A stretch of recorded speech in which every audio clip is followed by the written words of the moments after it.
माननीय श्री संजय पासवान मुखिया जी के त्रिदिवसीय ज्ञान यज्ञ में बैठे हैं और श्रद्धेय श्री मोहन बाबू यह संसार आसार को त्याग करके स्वरूप लीन हो गए, आत्मलीन हो गए। आज कार्यक्रम का दूसरा दिन है और दूसरा सत्र है। एक छोटी सी बात रखता हूं जिससे दुनिया भयभीत है, वो क्या है? सदगुरु कबीर साहब जी बीजक में बतलाते हैं, मृतक है सो साधु, मरने की कला साधु जानते हैं। मरने से दुनिया भयभीत है, मरने से दुनिया को डर लगता है। और पहले ये समझिए कि मरना क्या है और जीवन क्या है।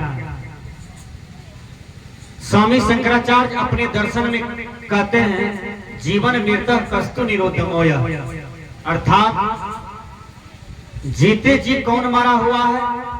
जो परोपकारहीन है, जो उद्यमहीन है, वह जीते जी मरा हुआ है। एक मरना उसको कहता है जिसका शरीर छूट जाता है,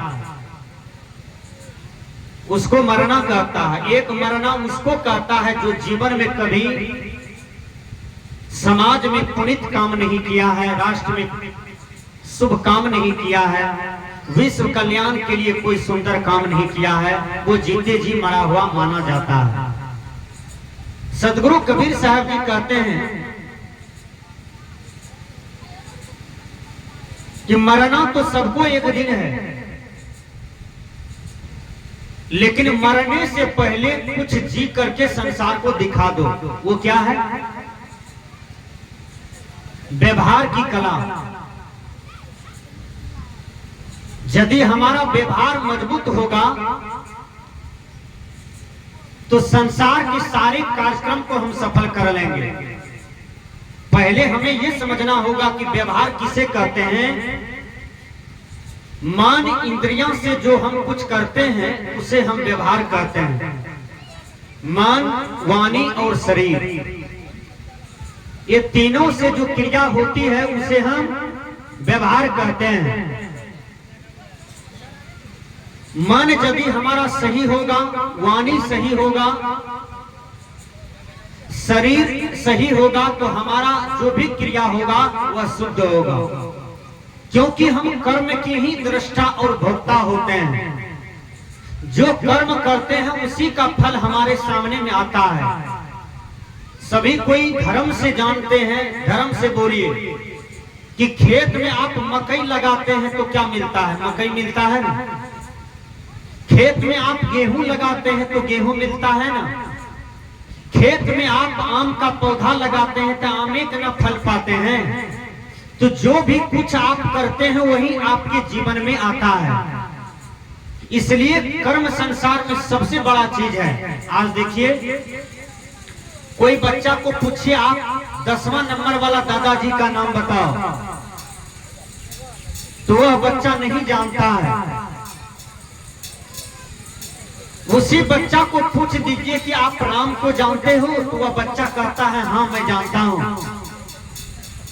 उसी बच्चा को पूछिए कि तुम कृष्ण को जानते हो, तो वो कहता है मैं जानता हूं। उसी बच्चा को पूछिए तुम गांधी को जानते हो, तो वो कहता है मैं जानता हूं। उसी बच्चा को पूछिए कि तुम संत कबीर को जानते हो, तो वो कहता है मैं जानता हूं। उसी बच्चा को पूछिए तुम बाबा मीही को जानते हो, तो वो कहता है मैं जानता हूं। लेकिन वो बच्चा 10वां नंबर वाला दादाजी को नहीं जानता है, लेकिन ये महापुरुषों को वो जानता है। क्यों? ये महापुरुष का जीवन व्यक्तिगत जीवन नहीं हुआ, ये महापुरुष का जीवन विश्व कल्याण के लिए हुआ और राष्ट्र कल्याण के लिए हुआ। सज्जनों, हमारे कहने का भाव है कि हम जीवन जीना जाने। जीवन जीने का मतलब ये नहीं है कि शादी करना, बाल बच्चा पैदा करना, उसका हिफाजत करना, और हिफाजत करते करते एक दिन बूढ़ा बूढ़ी होकर के मर जाना, इसी को जीवन नहीं कहता है। इतना काम गधा भी करता है, इतना काम कुत्ता भी करता है, इतना काम बैल भी करता है, लेकिन मनुष्य और पशु में फर्क आसमान धरती का है। मनुष्य जीना जानता है, पशु जीना नहीं जानता है। पशु स्वभाव में जीता है, पशु प्रकृति में जीता है, कीड़े मच्छर प्रकृति में जीता है, लेकिन मनुष्य संस्कृति में जीता है। जो संस्कृति में जीता है उसको देवता जीवन कहा जाता है। इसलिए हम लोग संस्कृति में जीने का प्रयास करें, दानव नहीं बने, देवता बने। मनुष्य का दो रूप है, एक है दानव, एक है देवता। एक छोटा सा बच्चा को हमने पूछा, बेटा तुम सत्संग पंडाल में बैठे हो, भोजन किया? तो वो बच्चा कहता है, बाबा हमने भोजन किया। मैंने कहा क्या सब खाया? उसको मैं दुलार करने लगा तो कहा, बाबा आज हम डोका भात खाए हैं। डोका और भात, यानी डोका आप लोग जानते होंगे, डोका का मुंह कान कैसा लगता है? बोलिए, कोई आदमी मोबाइल में डोका का तस्वीर खींचिए और उसको दिखाइए। डोका और भात खाया था, भर पेट डोका और भात। विचार कीजिए। मैंने कहा खाने में कैसे लगा? कहा बाबा बड़ी मचमच लगा खाने में। विचार कीजिएगा, डोका भात खा के आया था। क्या मनुष्य के लिए मछली भात बना है? क्या मनुष्य के लिए मुर्गा भात बना है? क्या मनुष्य के लिए बकरी भात बना है? क्या मनुष्य के लिए गाय भात बना है? क्या मनुष्य के लिए डोका काखुड़ भात बना है? नहीं। ये भोजन जो है असुर भी नहीं खाते हैं। असुर को भी कहीं कहीं घिरना लगता है, पशु को भी कहीं कहीं घिरना लगता है। विचार कीजिएगा, मनुष्य इतना थित्थर हो गया, समझाने पर भी नहीं समझ पाता है। गाय की नाद में आप कुट्टी पानी लगा दीजिए और मछली गिरा दीजिए 1 किलो, गाय मर जाएगी लेकिन वो नहीं खाएगी। क्या गाय कबीरपंथी है? क्या गाय में ही बाबा से जाकर के भजन वेद लिया है? क्या गाय महावीर बुद्ध का जीवनी पढ़ा है? क्या गाय विज्ञान पढ़ा है? क्या गाय फिजिक्स केमिस्ट्री बायोलॉजी का अध्ययन किया है? क्या गाय को पता है इसमें विटामिन ए है कि बी है कि सी है कि डी है? इसलिए मनुष्य का भोजन मांस नहीं है, मछली नहीं है। मनुष्य का भोजन क्या है? तो वो है दूध, घी, भात, दाल, साग, सब्जी, ये सब मनुष्य का भोजन है। इसको खा करके आप 100 बरस से ऊपर का जीवन जिएंगे। देखिए, हमारे माननीय मुखिया जी संजय पासवान बतला रहे थे कि मेरे बाबूजी का उम्र जो है 100 बरस से ज्यादा है।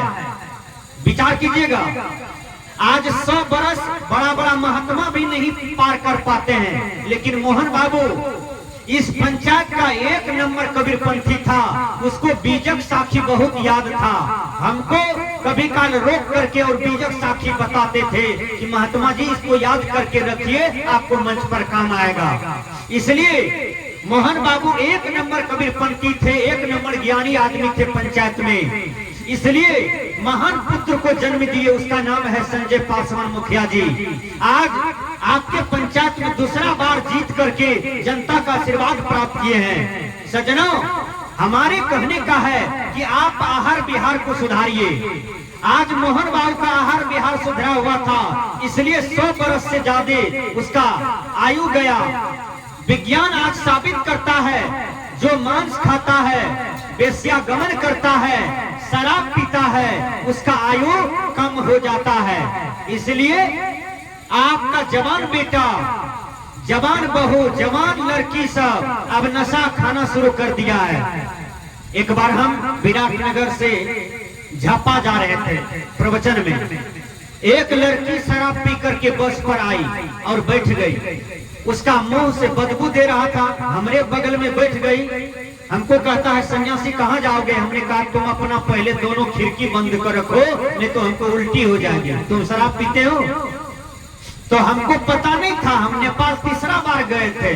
तो वो बगल से एक आदमी कहता है सूरज अस्त तो नेपाल मस्त। देखिए मैंने कहा भैया इसका उदाहरण बताओ। सूर्य अस्त नेपाल मस्त। कहा बाबा सूर्य जब अस्त हो जाता है तो नेपाल में कौन किसका बहन कौन किसकी बेटी इसका कोई था पता नहीं है, कोई किसी के लेकर के रह सकता है। मैंने कहा ये गलत अर्थ है। सूर्य अस्त नेपाल मस्त, इसका मतलब ये होना चाहिए कि आपको भक्ति में मस्त होना चाहिए, भजन में मस्त होना चाहिए, गुरु का ज्ञान में मस्त होना चाहिए।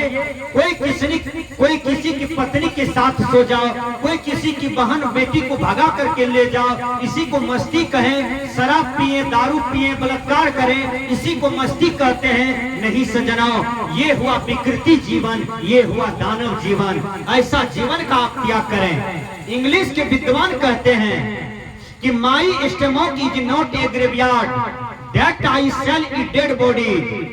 आपका पेट कब्रिस्तान नहीं कि आप मुर्दे खाएं। एक मुर्दा आपके आंगन में पड़ा हुआ है तो वो मुर्दा कब्रिस्तान में जाता है, उसको मिट्टी पड़ता है। एक मुर्दा को अग्नि दे करके उसको जला दिया जाता है और एक मुर्दा को पानी में फेंक दिया जाता है। ये मनुष्य कितना थेथर है जिसके लिए खीर है, तस्मै है, सेब अंगूर बेदाना किशमिश छोरा है, इसमें विटामिन भरपूर है। इसको त्याग करके ये मनुष्य बकरी का हत्या करके खाते हैं। और जिस समय बकरी का हत्या होता है उस समय बकरी देखिएगा उसका धड़ सर कैसे तड़पता है, कितना उछलता है। इसलिए आप मनुष्य रूप में दो चीजों का अध्ययन करेंगे, वो है मानव, वो है दानव। तीसरा होता है देवता। देवता कौन है? तो साधु महात्मा देवता होता है। जो साधना करते हैं वो देवता होता है। इसलिए देवता का जीवन जिए। संत कहते हैं आहार शुद्धो सत्व शुद्धि, सत्व शुद्धि ध्रुवा स्मृति, स्मृति लंबे सर्व ग्रंथि नाम विप्रमोक्षा। रसाद्रक्तम ततो मांसम, मांसन मेदा मेदसो अस्ति, ततो मज्जया, मज्जया शुक्र संभवा। जो खाया जाता है उसका रस बनता है, रस से रक्त बनता है, रक्त से मांस बनता है, मांस से मैदा बनता है और मैदा से अस्थि बनता है। इसलिए हम यदि गलत आहार खाएंगे तो गलत खून बनेगा और गलत बाल बच्चा पैदा लेगा। ये शास्त्र बतला रहा है। यदि हम शुद्ध सात्विक अन्न खाएंगे तो फिर हम वीर पुरुष को जन्म देंगे। देखिए भगवान राम दो पुत्र को जन्म देते हैं, उसका नाम है लव, उसका नाम है कुश। देखिए कृष्ण का बेटा है कितना वीर निकला। देखिए आप इतिहास के पन्ने में उलट करके जो वीर हुआ है, बोलिए सदगुरुदेव की, जो वीर हुआ है उसका बेटा वीर रहा है। सजनों, इसलिए आपका आहार शुद्ध सात्विक हो। इसलिए सखा संतान, एक अच्छा समाज का निर्माण होगा और एक अच्छा राष्ट्र का निर्माण होगा। सजनों, हमारे कहने का भाव है कि आप संसार में अनादि काल से अलाय बोक्चा खाते जा रहे हैं, इसलिए तनिक सुधारने का प्रयास कीजिए। मुर्दों को रहने का जगह कहाँ होता है? तो श्मशान घाट में होता है, कब्रिस्तान में होता है। मुर्दा का जगह पेट में नहीं होता है। सजनों, एक मछली को आप मारे हैं तो वो मुर्दा हो गया, एक बकरी को मारे हैं तो वो मुर्दा हो गया, एक गौ को मारे हैं वो मुर्दा हो गया। और सारे मांस को मसाला मिला करके आप चट चट करके खा जाते हैं और कहते हैं आज देह में ताकत हुआ है। आप कुंभकर्ण है क्या? आप रावण है क्या? है? आप राम के देश के हैं, राम वाला आचरण कीजिए। इंग्लिश के विद्वान कहते हैं good character is the main foundation of life. पवित्र आचरण ही मानव जीवन का स्तंभ है और अपने अपने आचरण का रक्षा कीजिए। आज ये संसार में गुणवान बहुत है, विद्वान बहुत है, पहलवान बहुत है, धनवान बहुत है, लेकिन आचरणवान की कमी है। आचरणवान यदि धरती पर हो जाए तो कोई किसी से भयभीत नहीं होगा। दुनिया में रामराज आ जाएंगे, सभी निर्भय का जीवन जिएंगे। इसलिए प्रत्येक आदमी अपने अपने आचरण की रक्षा करें। देखिए, यदि आप जीवन जीते हैं, उस जीवन में कलंक आ गया तो फिर समाज में आपका नाक कट जाता है, आपको समाज में पगड़ी ऊंचा नहीं रहेगा। इसलिए हर भाई बहना अपना अपना आचरण की रक्षा करें। आज आचरणवान के लिस्ट में चलिए, आप मां सीता को देखिए, अग्नि परीक्षा लिया गया, उसकी आचरण का परीक्षा लिया गया। तो सज्जनों, दुनिया में सबसे कला है वो क्या है? कलंक। आपके जीवन में किसी भी प्रकार की कलंक न लगे। संस्कृत के विद्वान कहते हैं किंग जीवनम दोष विवर्जितम यत्। जीवन क्या है? जिसके जीवन में कोई दोष न हो उसी को जीवन कहते हैं। आज नरेंद्र मोदी देखिए, जहां भी जाते हैं उसका तहलका मच जाता है, मोदी मोदी हल्ला हो जाता है। लेकिन वही मोदी का यदि आचरण गिर जाए तो फिर प्रधानमंत्री नहीं बन पाएंगे। सज्जनों, यदि साधु गिर जाएंगे तो फिर कल वह दूसरा समाज में प्रवचन नहीं दे पाएगा। गुरु गिर जाएंगे तो वह समाज में प्रवचन नहीं दे सकता है। इसलिए नेता, साधु, पंडित, मौलवी, किसान, हर आदमी अपने अपने आचरण की रक्षा करें। दुनिया में ये सबसे बड़ा संपत्ति है। आज यदि आप दुनिया में बहुत धनवान हो गए, आचरण की रक्षा नहीं कर पाए, तो एक भी आदमी कुर्सी लेकर के आपको बैठने नहीं देगा। इसलिए संत कबीर साहब जी कहते हैं, रहनी रहे सो गुरु हमारा, हम रहने के साथी हैं। केवल कथनी कथने से नहीं होगा, उसको लबड़ा भी कहा जा सकता है। जो केवल बकबक करते रहता है लेकिन आचरण में कुछ नहीं है, उसको लबड़ा भी कहा जा सकता है। सज्जनों, यदि वो सत्य कहता है, सत्य की रहनी में आता है, सदाचरण करता है, तो समझिए कि वह आचरणवान है। मैं बता देता हूँ और विराम भी दूंगा। एक गधा और कुत्ता में मित्रता था। ध्यान से सुनिए। मालिक कहीं चले गए थे तो मालिक के घर में चोर घुस गया, सारा संपत्ति चुरा रहा था चोरवा। गधा का नींद टूटा तो कुत्ता को जगाया, देखो जी मालिक का संपत्ति लूटा जा रहा है, चोर घुस गया है, तुम हल्ला करो, मालिक की संपत्ति का रक्षा हो जाएगा। कुत्ता कहा हम 3 दिन से भूखे हैं, हमसे नहीं होगा, भूखे भजन न होए गोपाला, ले लो अपनी कंठी माला। बार बार गधा प्रयास करता है, क्या कहता है? ए कुत्ता, तुम मालिक का नमक खाए हो, इसलिए मालिक का शरीयत अदा करो। तुम मालिक का नमक खाए हो तो नमक का शरीयत दे दो, मालिक आज लूटा जा रहा है। गधा बार बार प्रयास करता है लेकिन कुत्ता 3 रोज से भूखा था, क्योंकि कोई उस पर ध्यान नहीं दिया। देखिए, कुत्ता नहीं सुना, गधा की एक भी बात नहीं सुनी। 12 बजे रात में वो गधा ही कुत्ता के बदले में काम करना शुरू किया, डिकरना शुरू किया। मालिक का बेटा 12 मंजिल पर सोया था, हुक्का हुक्का की आवाज जो सुनाई पड़ा तो उसका नींद टूट गया। लिया मुंगड़ा, आया 17 पर 60 गधा के चुत्तर पर दिया। गधा तो जमीन में लेट गया। कहा तुम सोने नहीं देते हो, तो पूरा मकान को हुक्का से भर दिया आवाज हैं। वो चला गया मुंगरा लेकर के सोने के लिए। गधा को चोट लगी थी, गधा ससड़ गया जमीन में। तब रकम से कुत्ता कहता है, क्या समाचार है गधा? कहा समाचार पूछते हो, दिया न पसाठ न देखते हो। कहा मेरा वाला काम जो करना शुरू कर दिया। इसलिए हर आदमी आचरण की रक्षा करें। जिसका आहार विहार ठीक होगा, चिंतन स्वाध्याय ठीक होगा, मनन शक्ति ठीक होगा, वैचारिक शक्ति ठीक होगा, तो उस आदमी अपने आचरण रूपी संपत्ति का रक्षा कर सकता है। लेकिन विवेक को जगाने की आवश्यकता है, विवेक से हर कार्य करें। इसलिए मैंने कहा था कि मनुष्य 3 स्तर में चलता है, प्रकृति, विकृति और संस्कृति।